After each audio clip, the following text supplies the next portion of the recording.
முன்னொரு காலத்தில் ஒரு காட்டில் 4 நண்பர்கள் வாழ்ந்து வந்தனர்.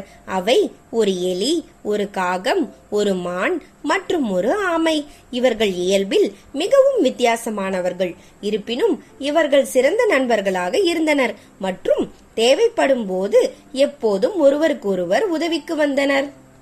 ஒரு நாள் எலி, காகம், மான் ஆகியவை மரத்தடியில் கிசுகிசுத்துக் கொண்டிருந்தன. திடீரென பலத்த அலறல் சத்தம் கேட்டது. அது அவர்களின் நண்பன் ஆமை. அது வேட்டைக்காரனின் வலையில் சிக்கிக் கொண்டிருந்தது. ஓ! மான் கவலையுடன் கூச்சலிட்டது. நாம் இப்போது என்ன செய்வது? கவலைப்படாதே, என்னிடம் ஒரு திட்டம் உள்ளது என்று சுட்டி எலி சொன்னது. மேலும் 3 நண்பர்களும் ஒன்றாக தங்கள் செயல் திட்டத்தை முடிவு செய்தனர். மான் இறந்தது போல் வேடன் பாதையில் படுத்துக் கொண்டது. இதற்கிடையில் காகம் மானை நோக்கி பறந்து சென்று மானை குத்துவது போல் நடித்தது. வேட்டைக்காரன் ஆமையை வலையில் போட்டுக்கொண்டு நடந்து கொண்டிருந்த போது அவன் கண்கள் திடீரென இறந்து கிடந்த மான் மீது விழுந்தது. இறந்த மானை பார்த்த பரவசமடைந்த அவன், ஓ, இதோ ஒரு மான், என் உணவு தயார். அதன் இறைச்சி எனக்கு மிகவும் சுவையாகவும் பல நாட்களுக்கு போதுமானதாகவும் இருக்கும் என்றான். ஆமை சிக்கியிருந்த வலையை கீழே போட்டுவிட்டு மானை நோக்கி நடந்தான். உடனே புதர்களுக்கு பின்னால் மறைந்திருந்த எலி ஆமையிடம் ஓடி வந்து வலையின் இலைகளை அறுத்து ஆமையை விடுவித்தது.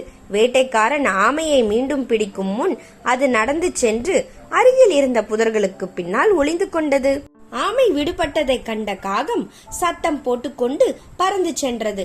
மான் உடனே எழுந்து தன்னால் முடிந்தவரை வேகமாக ஓடியது. மான் ஓடுவதைக் கண்டு வேடன் திகைத்து நின்றான். உடனே மீண்டும் ஆமையிடம் சென்றான்.